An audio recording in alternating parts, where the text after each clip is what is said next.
Peter, in our text, has just made this great confession about Jesus. This is Matthew 16:13 through about verse 20.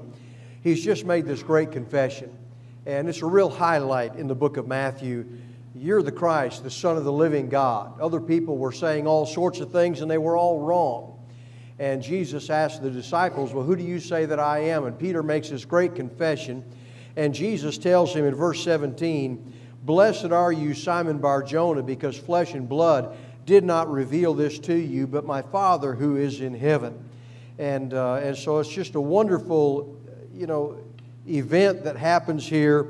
And Peter's got to feel great after Jesus pronounces this blessing on him, that he's looked at the true evidence that's out there, drawn the appropriate conclusion. And we're moving on from there. Verse 20. He warned the disciples that they should tell no one that he was the Christ. And, it doesn't tell us why Jesus said that. He said it more than once. He said it in some other instances as well. But he said it here again. They said the right thing, but he said, don't tell anybody yet. And I don't know what the right answer to that is. I've got my guesses like you've got your guesses. I think there's more that Jesus had to do to establish his identity, for that to get out there, for the gospel to have its effectiveness after his resurrection was the time to launch this great commission about who Jesus is. But I also thought about this, and I don't know whether it's right or not either. It's real obvious in the next few verses. They don't fully get it either. They don't understand it all the way either. Because you go from Peter's great confession to Jesus giving him a rebuke. And so Peter doesn't fully understand it yet either, because he's going to deny Jesus 3 times as we get toward the end of the book of Matthew. So even Peter doesn't get everything that he just said. Don't tell anybody yet. The timing's not right. The understanding isn't full. The message isn't clear. And it's just not the right time to launch into that. So he tells them not to tell anybody. Now we get to verses 21 through 23. From that time, Jesus began to show his disciples that he must go to Jerusalem and suffer many things from the elders and the chief priests and the scribes, and be killed and be raised up on the 3rd day. Peter took him aside and began to rebuke him, saying, God forbid it, Lord, this shall never happen to you. But he turned and said to Peter, get behind me, Satan. You are a stumbling block to me, for you're not setting your mind on God's interest, but man's. You understand that totally flip-flopped? Peter was not listening to the voice of men. And that's how he came to the right conclusion, thou art the Christ, the Son of the living God. Now he is setting his mind on the things of men. God forbid it, it's never going to happen to you. And Jesus rebukes him. He wasn't listening to the voice of men, now he is listening to the voice of men. He wasn't thinking like men, now he is thinking like men. This totally flip-flopped. And so you go from this great confession, and now you have this very unexpected path that the great confession takes. Peter didn't expect this to be the outcome. He didn't expect this to be the way this was going to go. You're the Christ, the Son of the living God. You're the expected one. We've been waiting for you. Everything's going to be great. And Jesus said, now I'm going to the cross. Peter never expected that. Can't happen because that ends the dream. But they had the wrong dream. And so Jesus has to rebuke him at this point. He's moving from Galilee. He's been up in the north country.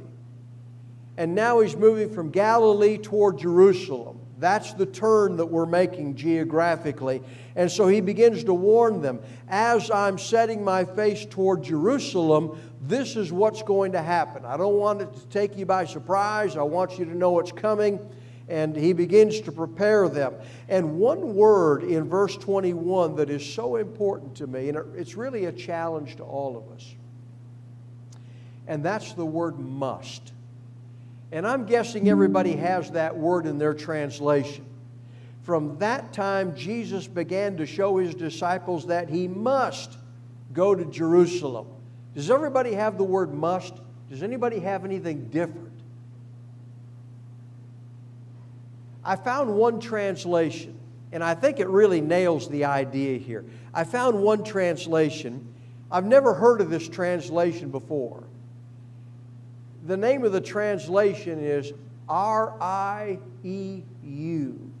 I don't even know how to pronounce the fellow's name. I don't know.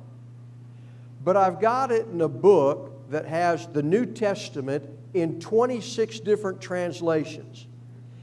And every time there's a significant change in the way something's translated, it will include that. It doesn't have all 26 in every verse, but if there's something a little different, it'll give you that translation and how it states it. And in this case, Ru, if that's how you pronounce this man's name, this particular translation said it this way, that he must of necessity go to Jerusalem. I must go to Jerusalem. There is a necessity for me to go to Jerusalem. That's my path. That's my purpose. That's why I came to the earth. This is where I fulfill my purpose from coming to heaven to earth, being in flesh as a man. This is the whole reason I came. I have to go there. And the challenge that I saw in that is, what must I do even though it's difficult? What must you do even though it's difficult? Because it's God's will. It's God's purpose in your life. And it may be the hardest thing you're ever going to do or ever going to face, but you must do it. Because it's God's will, it's the right thing, and it's going to be very challenging. I must go to Jerusalem. Tina, you had a hand up? Okay.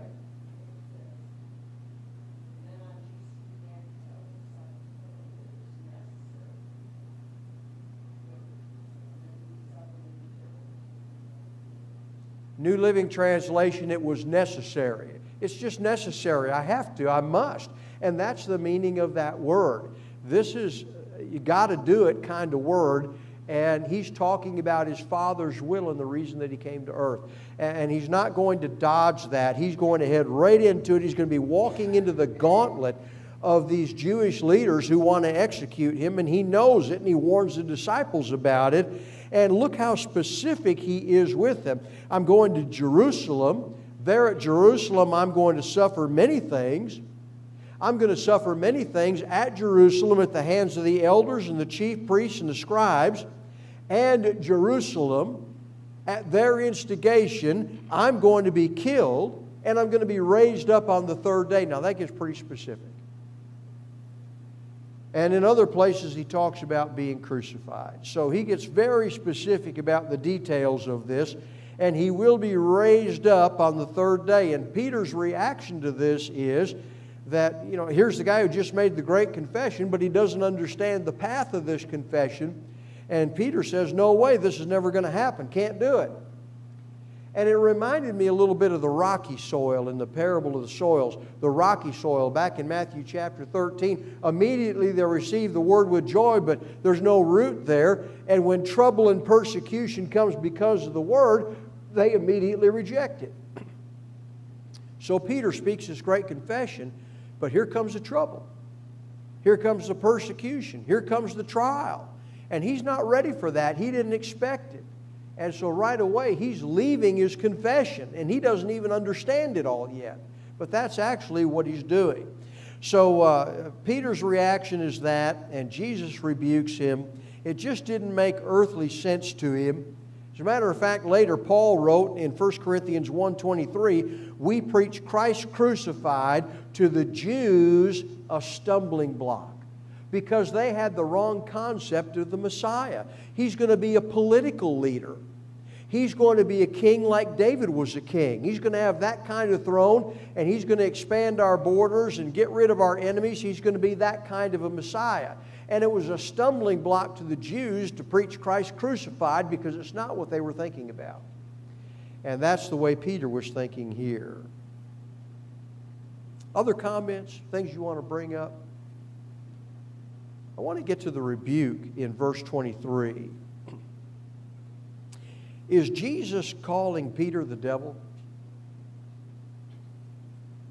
I want to sort that out a little bit. Get behind me, Satan. All right, he's saying it to Peter. Remember that back when he was starting his earthly ministry, just before he embarked on that, there were those temptations that came to him from the devil. And when those things ended, Luke's account in particular, Luke 4:13, states this. When the devil had finished every temptation, he left him. What comes next? He left him for an opportune time. This is an opportune time. And Jesus is recognizing Peter's rebuke. He's recognizing that Peter said to Jesus, no way, this is never going to happen to you. Not going to allow it. God forbid it. Jesus is recognizing it for what it is. This is the opportune time. And the devil is using Peter as the voice. The devil, because Peter has a misunderstanding. He doesn't get it. Satan is able to use Peter. He's able to use the friend of Jesus, who has a misunderstanding, who has an emphasis on physical life, as a tool against Jesus. And he calls it for what it is. And this is a good warning to us. We can have friends who give us advice without biblical understanding, without spiritual insight, and they will lead us the wrong direction, and it will feel like kindness and caring. But if they don't have biblical perspective and understanding, they're going to lead us a wrong direction. And we've got to understand that is Satan using an opportunity and using a friend to do it. And Jesus calls it for what it is. He identifies it. This is Satan at work again. Now, I don't know if Peter got all of that, but Jesus did. And boy, that must have made Peter think very deeply at that point about what in the world is going on. Do you have comments here? Ron?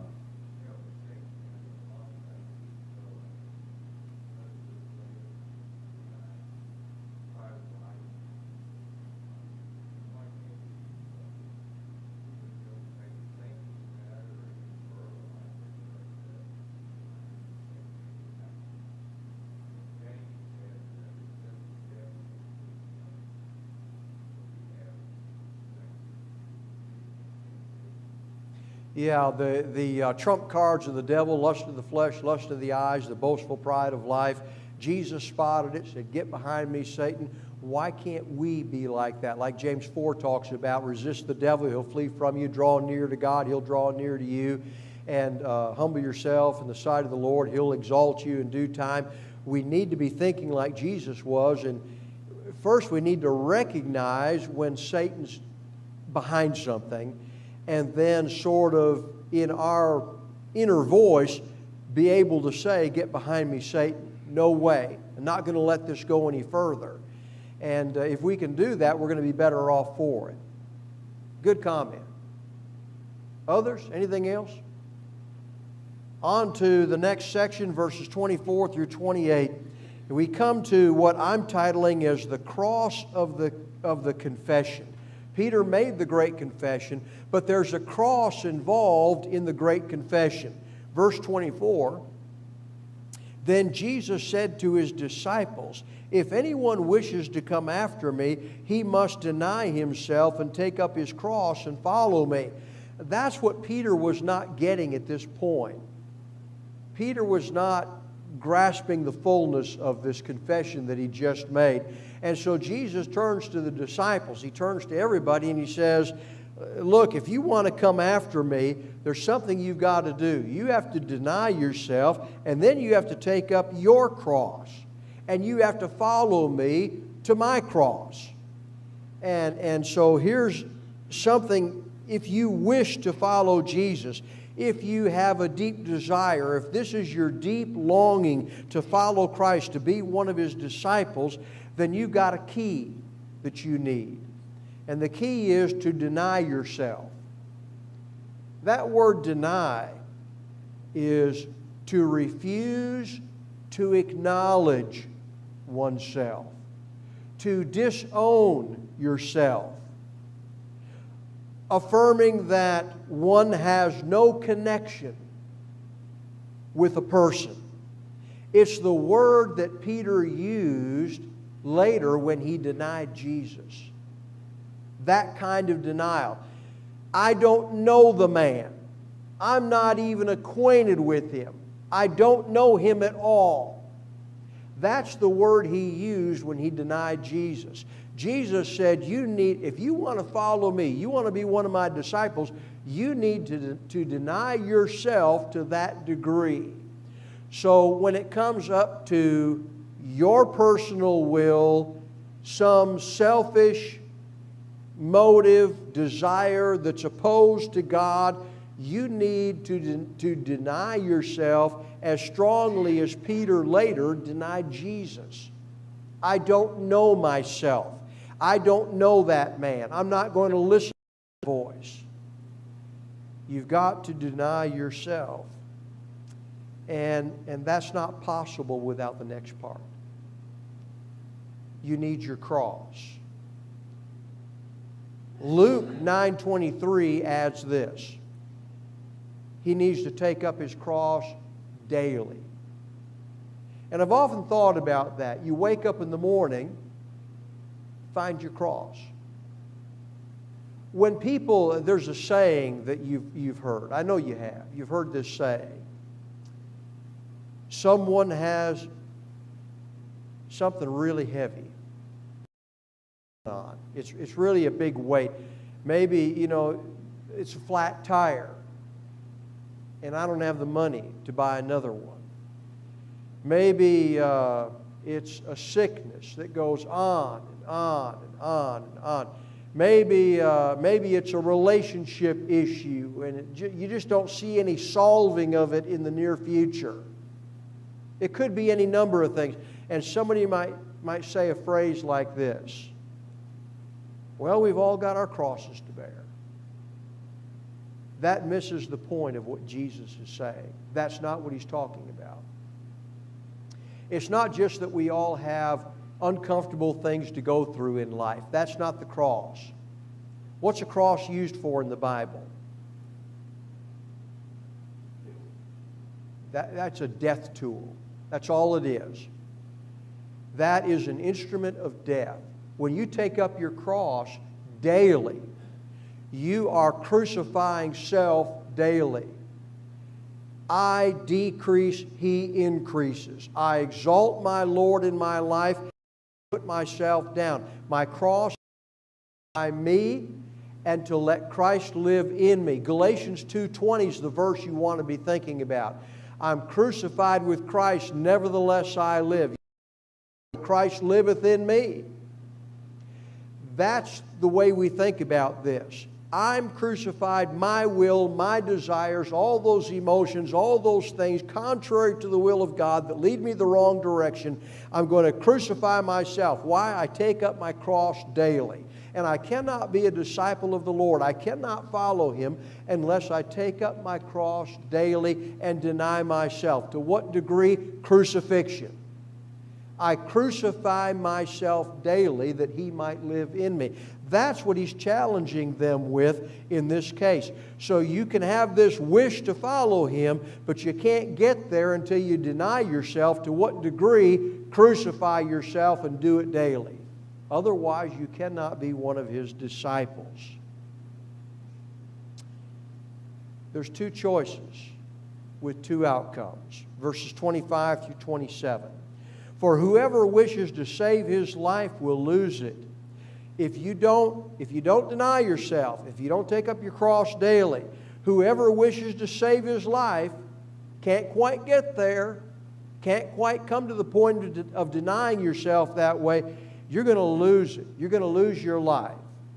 But whoever loses his life for my sake will find it. Whoever takes up that cross daily, denies themselves daily, they're going to find their life. They're going to find it. What will it profit a man if he gains the whole world and forfeits his soul? Or what will a man give in exchange for his soul? For the Son of Man is going to come in the glory of His Father with His angels, and will then repay every man according to his deeds. So there's two choices. You're going to hang on to temporal life. Worth. You're going to hang on to that and all of its temporal values. And you're going to lose life eternal. You can't be a disciple of Jesus that way. You're going to lose it. Or you're going to be willing to sacrifice the temporal for the eternal. If you use the temporal, if you will take your life, deny yourself, take up your cross daily, live for the Lord, let His will live in you. If you'll do that, and here's the qualifier.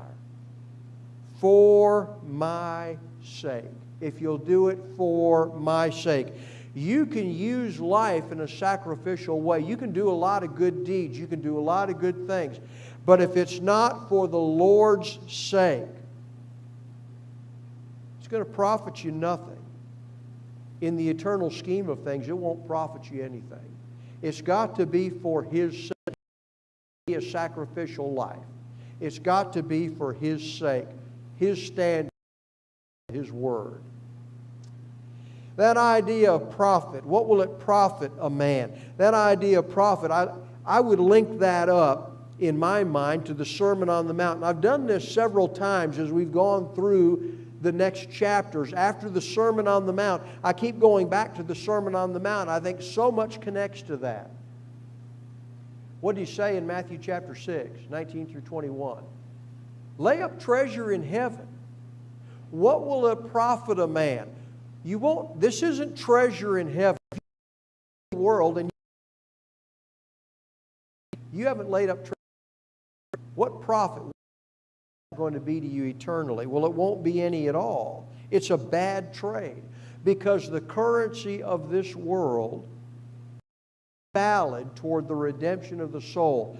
What will it profit a man if he gains the whole world and his soul? What will a man exchange for his soul? Thing you can possibly get of any of that currency, what will you give of that in exchange? How will you buy your soul back with it? You won't. You can't. The currency exchange isn't there. And that's what Jesus is trying to get across to them. It's a very powerful teaching that He's doing. And then in verse 27, there's a day of reckoning coming. This is when Jesus comes again in the clouds. This is Judgment Day. That's coming in verse 27. And then verse 28. Truly I say to you, there are some of those who are standing here who will not taste death and coming in His kingdom.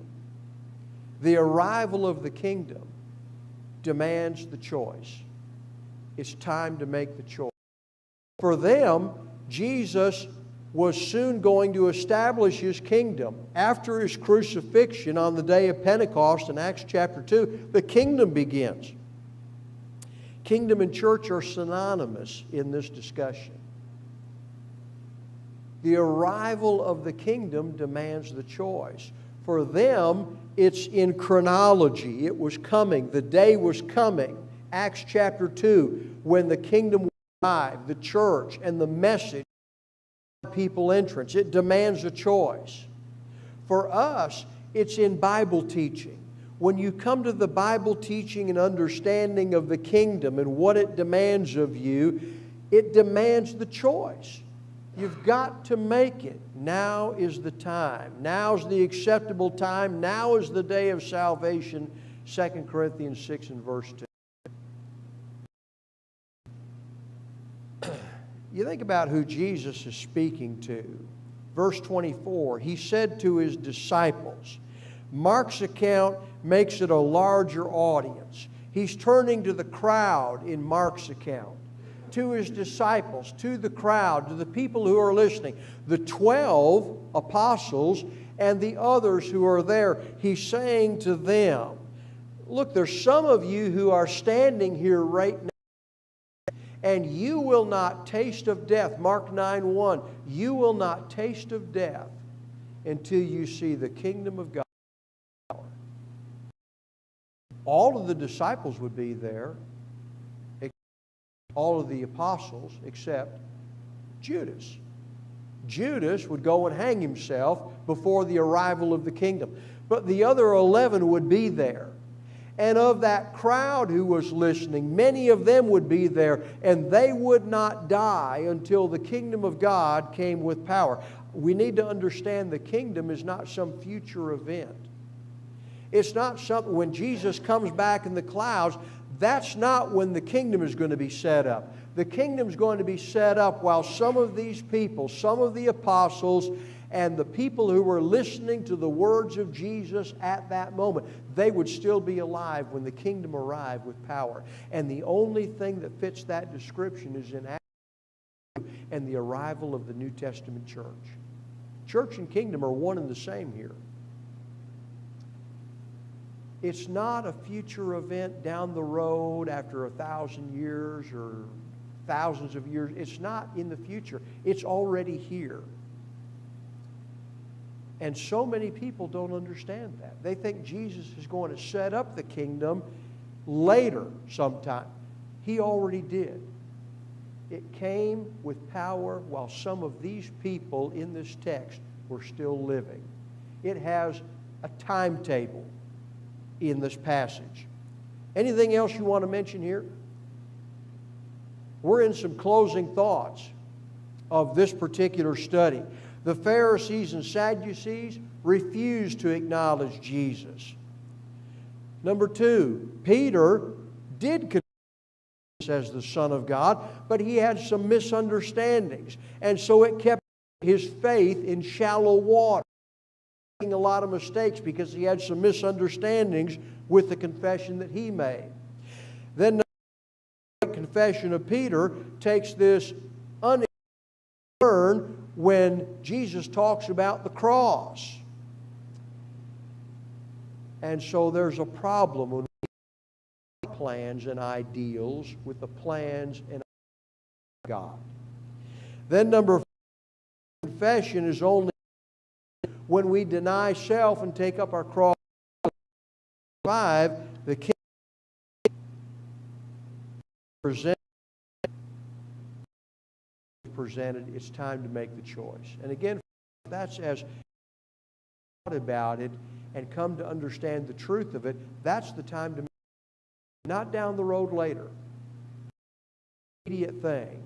And the thing you'll know as the gospel, and a good example, chapter 8, when Philip was in Samaria, he preached the word. He preached about the kingdom. And he preached about baptism. Those all go together. It's the same message.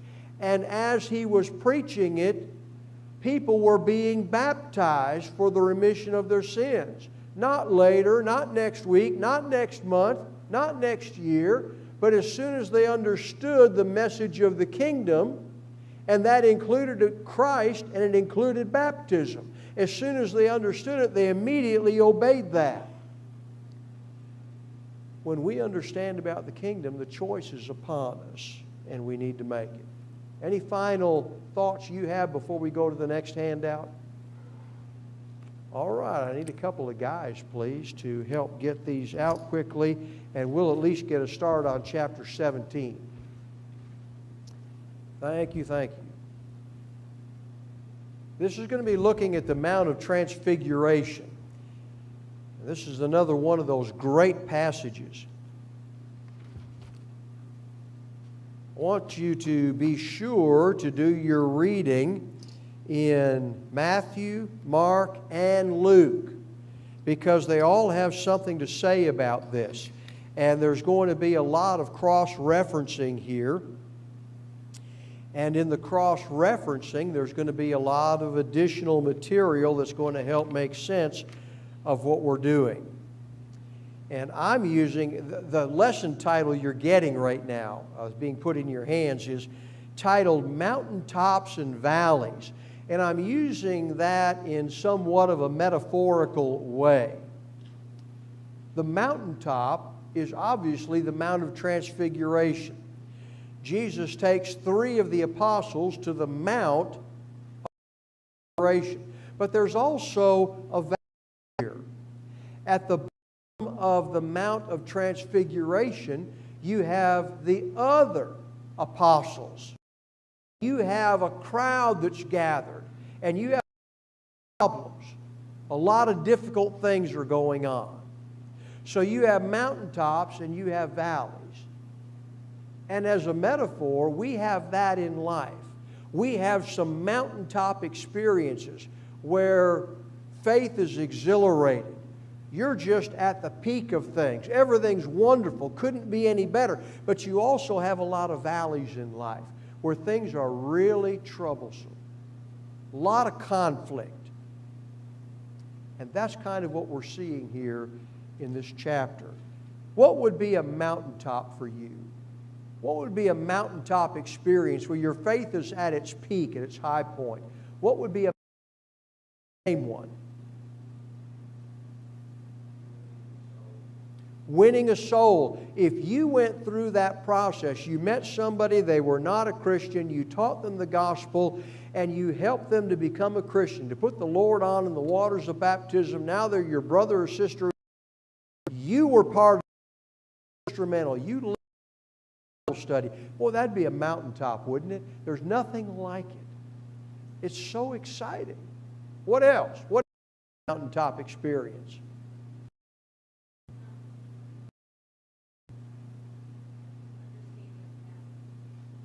All right. Study and you gain understanding in it.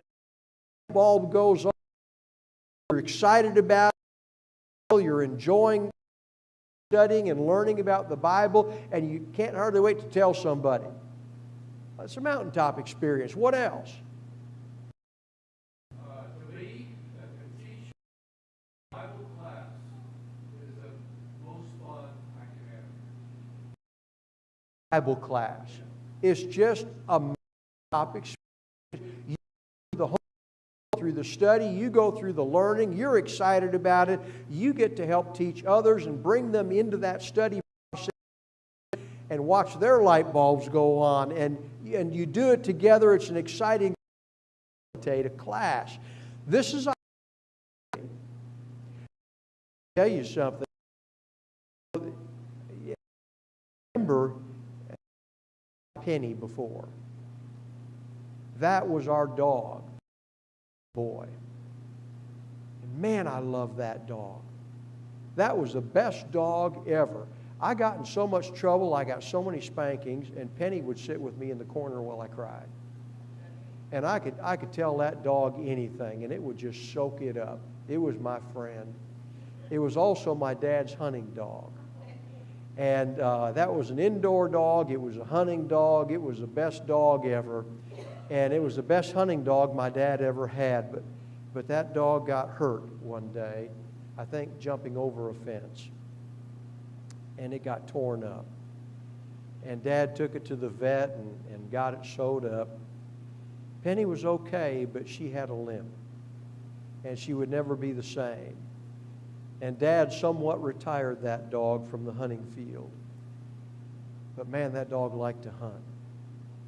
And so even in its older age, every once in a while, Dad would take Penny and he'd pick her up. And he'd set her in the trunk of the car, shut the trunk, and he cut breathing holes in the back, you know, where the back window is.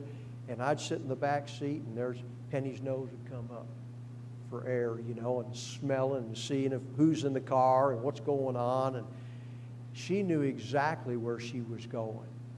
Dad was taking her to the field. And he'd take her out to the field. We'd be out in the country somewhere. He'd open the trunk, and he'd pick that dog up, and he'd set her down at the edge of the field. And she'd smell a pheasant. And she would start to go, and to go, and to go, and to go, and to go, and to go, and to go, and then hit point. Stiff as a board, tail out, still. Dad would go shoot the pheasant, pick Penny up, set her back in the trunk, and we'd go home. And it was the best day she could have ever had. Sometimes I feel like that old hunting dog. I get tired on Wednesdays sometimes. But when I come to Bible class and I get to teach what I've studied and learned, that's a mountaintop. And I feel like that dog going through that field. I just love it. I don't know how you feel about it, but I just love it. It is a mountaintop. And you can think of a lot of other things like that. It might be going to a lectureship. It might be going to a ladies' day. It might be the worship service. It might be a baptism. It might be your baptism when you were baptized. It might be some great fellowship of God's people. And you can think of it in other terms. You can think of a mountaintop in your marriage. Your wedding day was a mountaintop. 10th anniversary, maybe a little different. There's a lot of things you go through between the wedding altar and the 10th anniversary, or the 20th or the 30th. You have these mountaintop experiences, but you also have valleys. Jesus is on the mountaintop with 3 of the apostles. And they are so excited up there because Moses and Elijah show up and the voice of God. Can you imagine? And then they come down the hill to the valley. And that's where the other apostles are. And when they get down there, you read this. They were coming down from the mountain. Jesus commanded them, saying, "Tell the vision to no one until the Son of Man is risen from the dead." Mark 9:14, they came back to the disciples and saw a large crowd around them and some scribes arguing with them. Luke 9:37 through 40. The next day they came down from the mountain. A large crowd met them. A man from the crowd shouted, saying, "Teacher, I beg you, look at my son. He's my only boy. A spirit seizes him. Suddenly he screams, throws him into a convulsion. He's foaming at the mouth, and only with difficulty does it leave him, mauling him as it leaves. I begged your disciples to cast it out. They couldn't do it." Matthew 17:16 and 17. I brought him to your disciples. They could not cure him. Jesus answered and said, "You unbelieving and perverted generation, how long shall I be with you? How long shall I put up with you? Bring him here to me." Verses 19 through 20. The disciples came to Jesus privately and said, "Why couldn't we drive it out?" He said to them, "Because of the littleness of your faith." That's the bottom of the mountain. Mountaintop experience couldn't be any richer. Down in the valley, there's all this turmoil, all this trouble. On the mountaintop, Jesus is transfigured before their eyes. No conflict, pure excitement and thrill. What a privilege. In the valley, confrontation, conflict, doubt, failure. The point is this: Sunday can be a lot different than Monday. And our challenge is to handle the valleys well. Anybody can handle the mountaintop. But handling the valleys is difficult. We're going to be dividing this chapter up into some sections and beginning our study in the next class we have. Is that going to be is next week? That's not a third Wednesday. Is it a third Wednesday next week? Okay, then we have a week off before we come back to this. The Transfiguration, first 13 verses. Then in the valley, the demon-possessed boy and what all that's about. After that, Jesus predicts his death again. And then there's the paying of the temple tax. That finishes out the chapter. Those are our 4 sections. We'll study them that way. Bring your study sheet back, and we'll begin working on it in a couple of weeks. We're dismissed. Thank you.